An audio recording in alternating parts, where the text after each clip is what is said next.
Welcome to Come to Daddy, the podcast for people who only acknowledge their parents at the will reading. I don't want to say I've got daddy issues, but I hold his urn every time I bottom. I'm sending a very important... Yes. So basically, my life is spent with Reuben, where I sit here just watching him and waiting for him to finish sending a text. I'd say that's 90% of our time together, and it's now happening live. I have witnesses. It's not a text. It's just waiting till the attachment finishes uploading to an email to my... It pings all the time. You never know whether it's going to be Grindr, his agent... Or my hip going through a metal detector. Or that as well. There's, I don't think that's not your hip, that's your Prince Albert. It is. It is, but it's very close to my hip. If anything, I shoot from it. It's closer to your knee, I thought. Thank you. I know that's what he wants to hear. You see, I'm basically sort of servile in my relationship. And it's not even true. I'm hung like a bee. And by that I mean when I pull out, I die. When he does something like that, I don't have the professional arsenal to be able to follow it, really. Arsenal. I know, it was not the right choice of word in this circumstance. Yes. We've got a lovely guest on today. Yes, I'm very excited that you're with the same agent because she's quite new on the scene, and I will be honest, I wasn't familiar with her. And then I started looking at some of her stand-up, and I really like her. It's lovely Dee Allum. Dee Allum. I've not met or worked with before. Well, it's interesting. I'm really enjoying, because we've been very lucky on this podcast to interview some names, some people who are quite well established in the comedy industry, which is... very exciting. They've got lovely big profiles. But then also, I love that suddenly I have access to these up-and-comers, these younger comics who are making their way, and I can bring them to the listeners and the viewers. But to be fair, everybody in the industry is younger than you. It's First not off, even... It says... Grandma. I was just about to say, people in glass retirement houses shouldn't throw stones. I haven't got the strength to throw a stone. Just hear the cracking of my rotator cuff. It's exhausting, all of that, because I've lost all the, the bone density. We're both geriatrics in this... We're both geriatrics in this industry now. What went wrong there? Why did you stop? You cast an eye at my hand. I thought, it's too familiar. No, I was just, because otherwise I find myself looking at the camera like I'm kind of like... Can I say this? Amanda's always been behind the scenes, and I'm the one who's thrust her into the spotlight, and I've realised I've created a monster. I'm like, which one is it? I'm ready for my close-up, Mr. Kaye. Why am I the director? I'm Gloria Swanson. Sorry, yes. You see, all right, let's move eggshells. on. Shall we get to the episode? Yes. Thank you for having me. I'm now going to do that bit where I leave. And please, always, my business here is to say, please like, subscribe. If you're on YouTube, all the details are below. Download the app. Get involved however you want. We've got a website. It's Come to Daddy Podcast. It's everywhere. It's on all the normal... Hey, should we actually just be saying the podcast it's reubenkaye.com/Come to Daddy Podcast? Like that's where the site should be, or should we do that in the next episode? Am I supposed to leave this in? No, I don't know. I must... No, this is an aside. Because this is an aside. So, guys, I might cut this out. Don't know. Okay, great. Well, as per usual, it's direct messaging and it's consistent. I think that's where our success lies. I really hope you... I'm still leaving. Oh, for God's sake, she's just... Can you just stay there? Just stay there for a second and don't move. She's sprawled across the wall like a cat trying to escape a pen. Hey, I really hope you enjoy this episode with Dee Allum and me, your host, Reuben Kaye.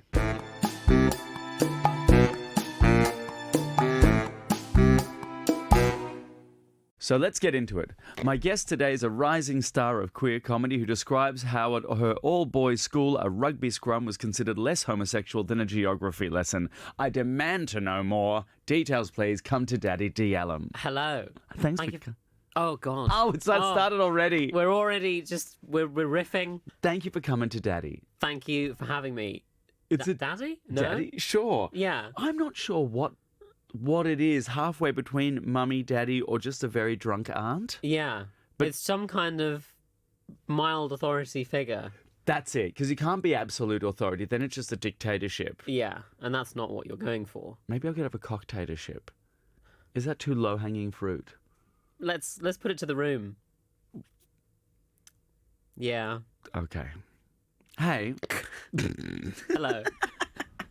So Come to Daddy is a podcast that I started because I was always very interested in if other comedians' childhoods sort of affected who they were as comedians. And sometimes we get on comedians come on here, not so much, sometimes very heavily.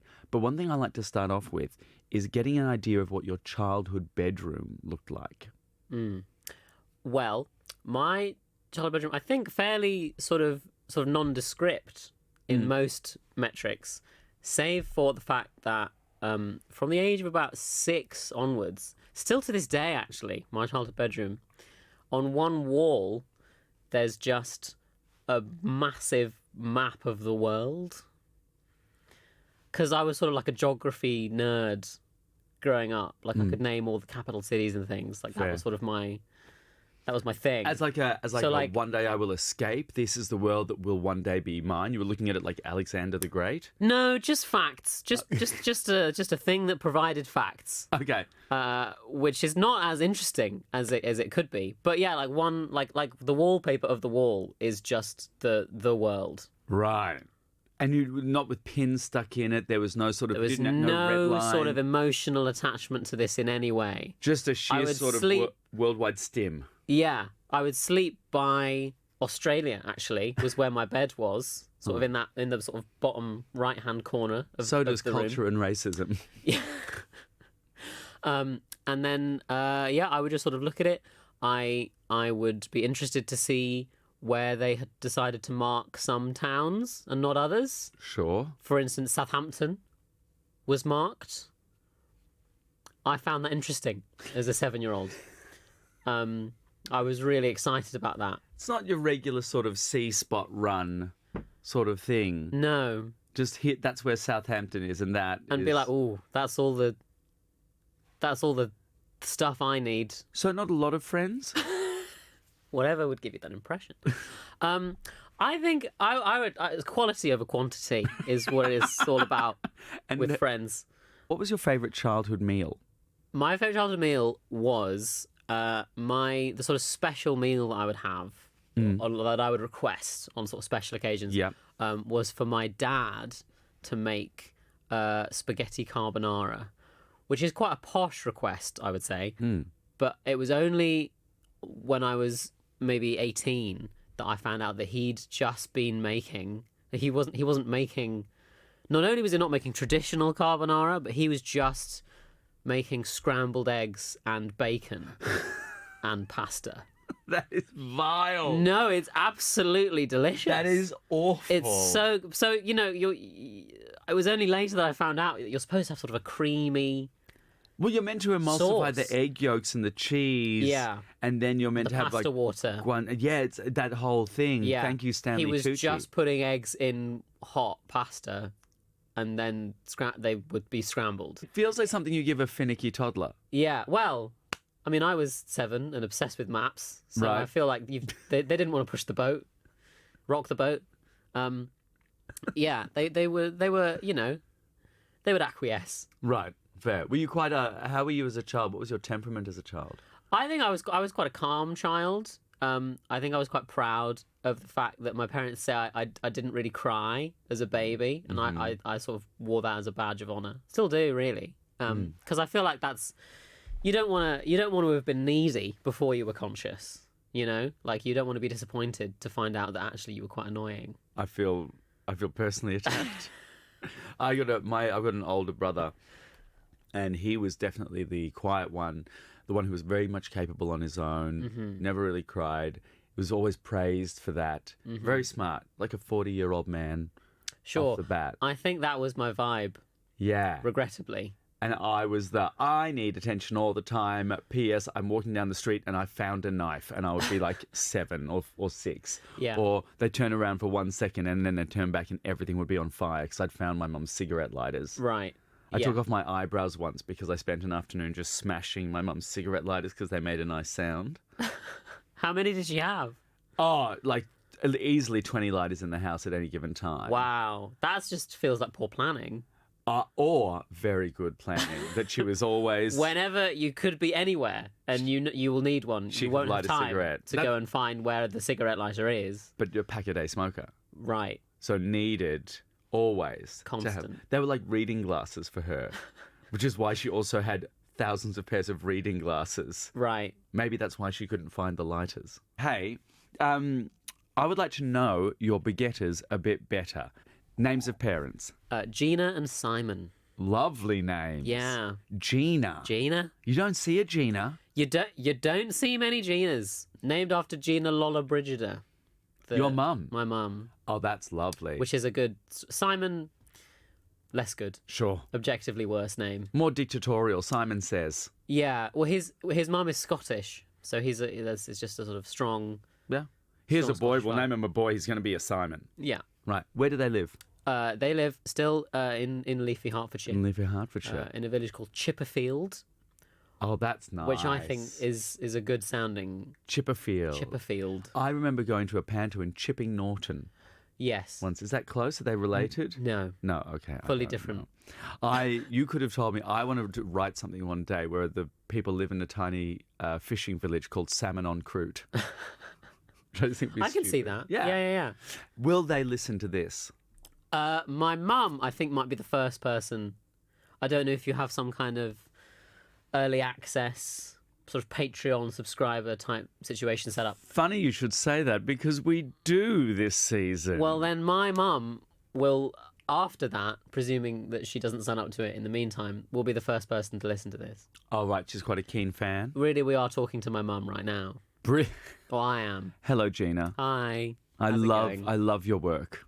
Big fan. There you go. You got a fan. What was growing up with Simon and Gina like?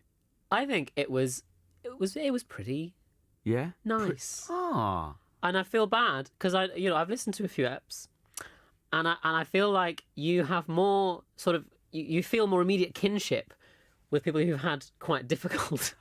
Well, I mean, times. when I meet people like you who have quite leafy Hertfordshire growing up, what I have is envy, essentially, like a quiet rage. Sure. But that's an internalized rage that I have to either deal with or just let it fester into some kind of tumor, Okay. and then I can write that show about it. Well, in many ways, you're welcome in that case. I've given you another tumour. I'll make sure the BAFTA, I'll thank you in the BAFTA speech. I look forward to that. Thank you. What are their temperaments like, Simon and Gina? So I would say that growing up, my mum was the sort of slightly stricter parent, and then my dad, my mum was a stay-at-home mum, and then my dad worked in an office, and so when he came home every day, that would be like, oh, Dad's home, let's fuck around, and sort of make my mum's life more difficult. Or he would come in and sort of be the kind of, the good cop. My mum is sort of more artistic, significantly more artistic than my dad. My dad is, if you play him a song or a tune, he's so... I've never met anyone like him. He's so tone deaf that he's also rhythm deaf, and he can't even clap along to the sound of anything. Like, he's so lacking in all sort of... What's his background? White. Yeah. In case that wasn't clear. Yeah. Simon. No, I got it from Simon. Simon, the tone deaf man. Yeah, he's... I mean, I don't know. His parents didn't sing to him, or his mum didn't sing to him as a child. Music just wasn't a feature of his upbringing in any way, shape, or form. Not at all. How are you at music? I'm pretty how are you good. with music? I did piano. I failed my grade 8 piano. Good. So I say that I took grade 8 piano. Smart. Because then people will assume. Yeah. I used to sing quite a bit, and then my voice broke when I was shockingly old. I was like 15 by the time I started being a tenor. And because you have to sort of retrain your voice when it breaks, I just sort of didn't do that. So now I can't really sing, which is a shame, because before I was like a chorister type deal. But no, I can hear you. things. I can see you in an altar boy uniform. Yeah, it was a great look. Yeah. Very stylish. We love a frilled collar. Yeah, or the frills, the long... Hey, then you went to an all-boys school. Yes. And I want to get a sense of the timeline of you're in an all-boys school, you're in quite a traditional upbringing. Yeah. When did kind of the elements of, I might be different? Well, so my coming out story is slightly non-traditional, if ever there are traditional ways to tell your parents you're a woman. Yeah. But it was non-traditional in the sense that I didn't know. I had sort of no idea until I was about 23, 24, and I had a dream where I was a woman. And then I woke up from the dream and I was like, oh, that feels quite significant. And then I looked back at my sort of childhood and I was like, oh yeah, I really should have noticed that there was something amiss. So at this all-boys school, I would, sort of in break times and things, I would like Google like boy to girl makeup transformations or like corsets. But I would just think that was just what lads do. Yeah, you know, is. I was like, this is just a lad activity. I have a deep sense that I don't want anyone to know that this is going on. But I am at the same time sure that everyone does this. Yeah, and it's lads learning how to lace up a corset. Big lad energy. Yeah, trying to learn how to contour. Yeah, so at the time, I wasn't a tortured soul being like, if only I could be my true self. No, you were just... I was just like, hey, I'm a cool little lad who one day would probably like to maybe see what it would like to be a woman, but that doesn't say anything about me as a person. No, and in the meantime, I'm spending my recess learning how to do a halo eye and an ombre lip. Exactly, yeah. Oh, what's this, they've got with baking now? Baking a face. Interesting. Let me figure out exactly how to do that, but never even for a moment consider the possibility of trying to do it in person. I guess because my high school experience was so brutal and very public. Were you, and I guess my social anxiety comes from that and they're all very linked. Do you think there was an element of, well, were you socially anxious in high school? And at this all boys school, or were you like a social butterfly? What was your... I mean, we've covered the map. Yeah, that tells you a lot, doesn't it? That is quite, I feel like it's a key point to remake. That I was a big map guy. Yeah. Not exactly the captain of the football team. No, not even close. I very much not a. I wouldn't say I was a popular. I was sort of inoffensive. I think I just sort of floated on by. You know, I was quite academic. And it's that thing going like it's not that I was in. You were in any kind of closet because the realization wasn't there. It was all just this subconscious. Exactly. Bubbling through. So I was fine. Which feels... That you were. Feels unfair. I mean, the trauma came, but it was sort of later. I managed to escape sort of puberty, the initial puberty. Because I've got a second one happening now. That's which is, what is a second puberty like? It's much like the first. Right. We should backtrack. Oh, sure. You are what age now? I'm currently 26. 26. And you've started taking gender-affirming care or having gender-affirming care? Yeah, I've been taking hormones for about 18 months now. Right. And for anyone who's listening, what does that look like on a weekly basis or a monthly basis? So I take a testosterone blocker, which in the form of a pill or is a little tablet, yeah, which just shuts the balls right down, just right off the gate. They're out of the picture. We should make those standard issue for a lot of people in government, I feel. I would be interested to see what effects a second puberty might have on a Sunak. Yeah. Or a Johnson. Or a Braverman even. Oh yeah. Shut her balls down. Just to see. It's about time, I think. And then I take an estrogen gel. All right. So replacing the testosterone with estrogen. And you apply that twice a day. Like the Angela Lansbury workout video where she's massaging her body? A little bit more. It puts the lotion in the basket. Kind of, sort of haggard. Yeah. Because it's first thing in the morning. And, when everyone feels at night. sexy before the heating's kicked in. Neither of those two times are a particularly sexy time. Sure. Does it come flavoured? I haven't put it in my mouth. I imagine no. It smells just sort of like rubbing alcohol. Oh, that's unfortunate. Which is not very sexy. Do you know, Amanda has just popped into my head right now and said that's exactly the same as the menopause gel. Yes, it is. It's estradiol. It's the same thing. Estradiol. So you are taking it's an HRT, right? It is. It's exactly the same premise. So not only are you going through a second puberty at I'm 26, also delaying menopause. You're delaying menopause at the same time. Yeah. God, I've just got all of the life events happening at the same... It's the circle of life. The antelope eats the grass. Yeah. And how are Simon and Gina? Were they kind of supportive when you told them you were a woman?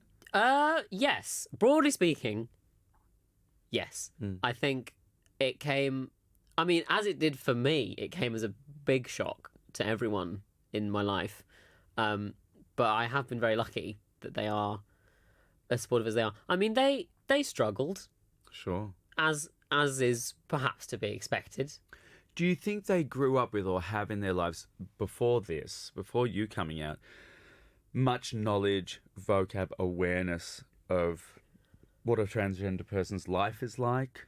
So we have a family friend who we sort of grew up with, me and my brother, and she came out as transgender about 4 or 5 years before I did.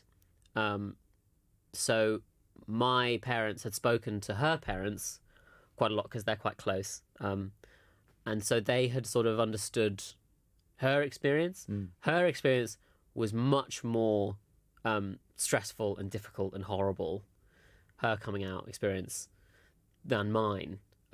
So their only understanding of it was as something that is incredibly emotionally draining and upsetting for everyone involved. And I think when I told them, they just assumed that must have meant that I had been having a really terrible time for ages and not told them. And then when I was like, no, I just like maps, they were like, it took a while for them to believe that actually, okay, it's gonna be fine. And you have a girlfriend who's been with you throughout the whole thing? That is true, yes. What was that conversation like? Well, it's not the easiest thing to say to a significant other. I think so. She's bisexual, which, on the one hand, great. Sure. But on the other hand, it doesn't really matter. No. That much because I came to her and said, I think I'm a different person to the person that you think I am. Do you want to still give it a go and sort of, spin the wheel and find out what you get? And she was like, overall, this is distressing. Yeah. Happy for you, but sure. For me, there's no way that it's not worse than the life I thought I was living. This isn't very funny. No, this doesn't have to be funny. Okay, well... A podcast just has to be... Well, it certainly is.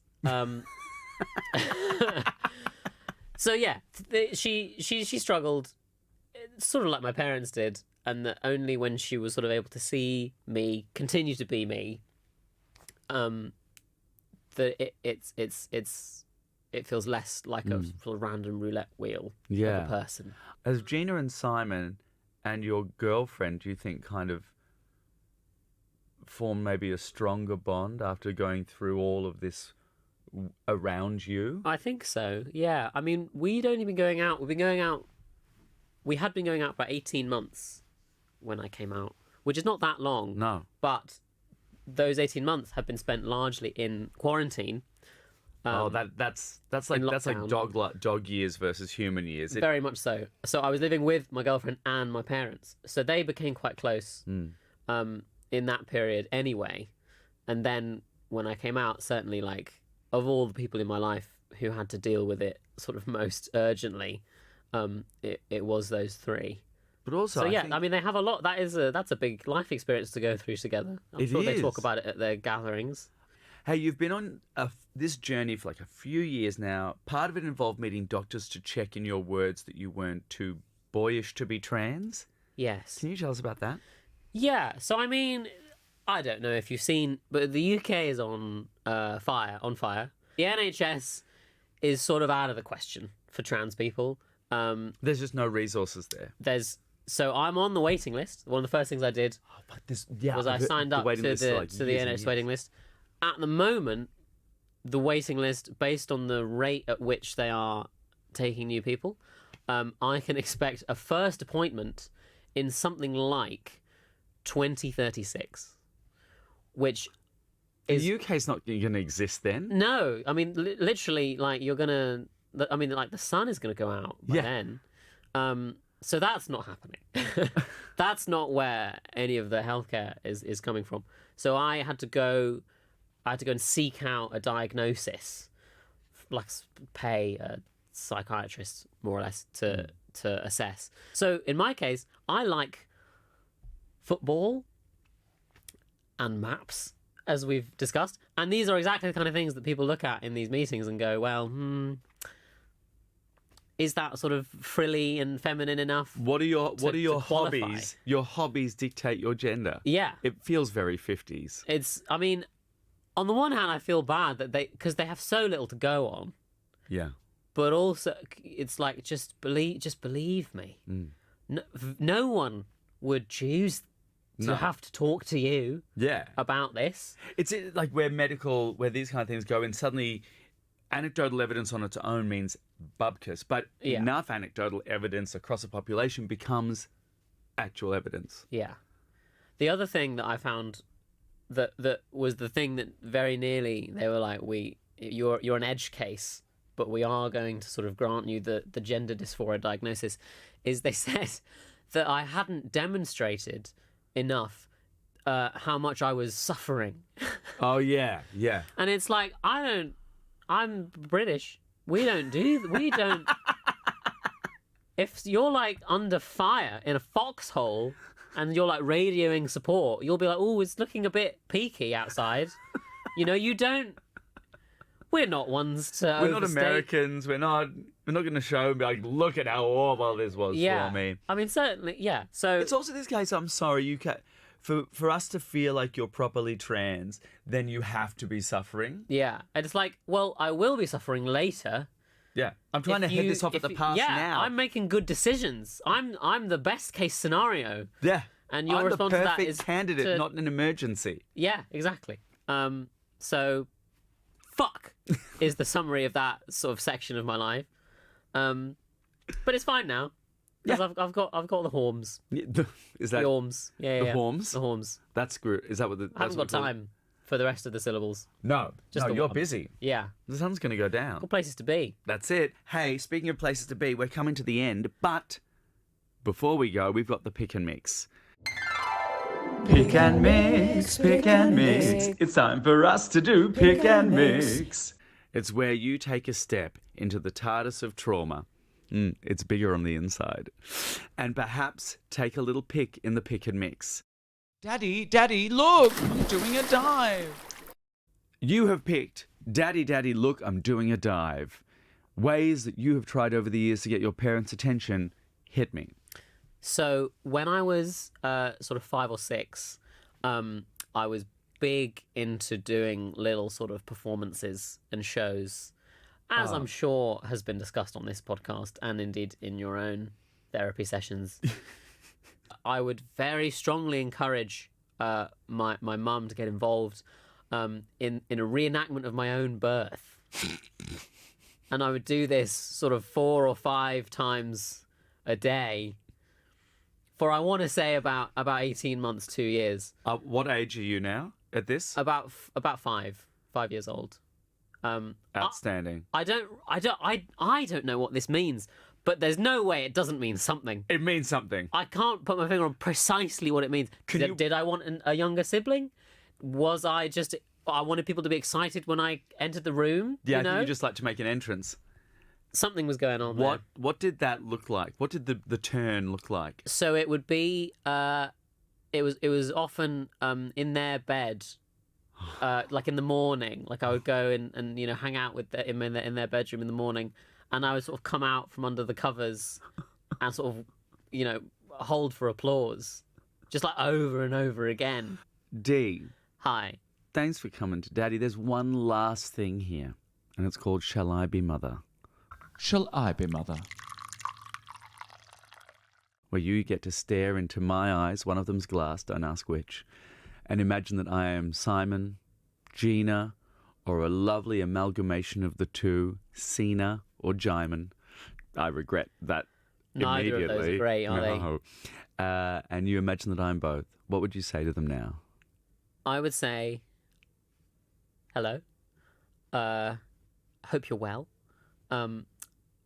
Thank you.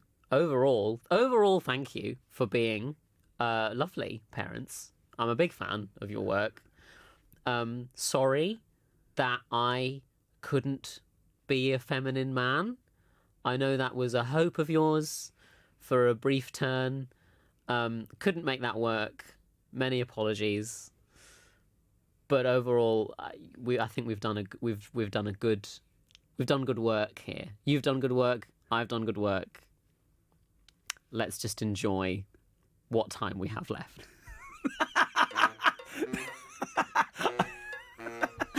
Is that good? Is that what you wanted? It was so good. It was so British. Yeah. That was fantastic. You're so welcome. Thank you for coming to Daddy. Where can the Come to Daddy listeners, the Daddyettes even, or the Comettes? No, I'm not good with the names. The Comettes? No, we're not talking about that. Where can they find more of you? They can find all of me on my Instagram and Twitter at Dee_Allum. And you can come to Edinburgh to see me with my debut show. Fantastic. What's it called? We're not sure. That's not the name of the show, just to be clear. That was just another British. It's very strong. Yeah. It's very strong as a title. I think it's going to do well. It's Dee Allum, we're not sure. It's tested great. It's called. I'll give you a little scoop. It's called tentatively. It's called Oh Danny Boy. Oh, very good. Because that was my name back in the day. Sure. So that's the sort of tentative title. Scope for it to change, but certainly there will be a show with my name on it. Really, it just needs your Edinburgh. name and something snappy. Yeah, so that's what They're coming to see Dee Allum. Dee Allum. Google Dee Allum, and it'll probably be me. And you'll find links to Dee Allum across all of my socials as well. Thank you, listeners. And thank you, Dee. Thank you for having me. Thank you. My name is Reuben Kaye. I have been sitting here chatting with Dee Allum.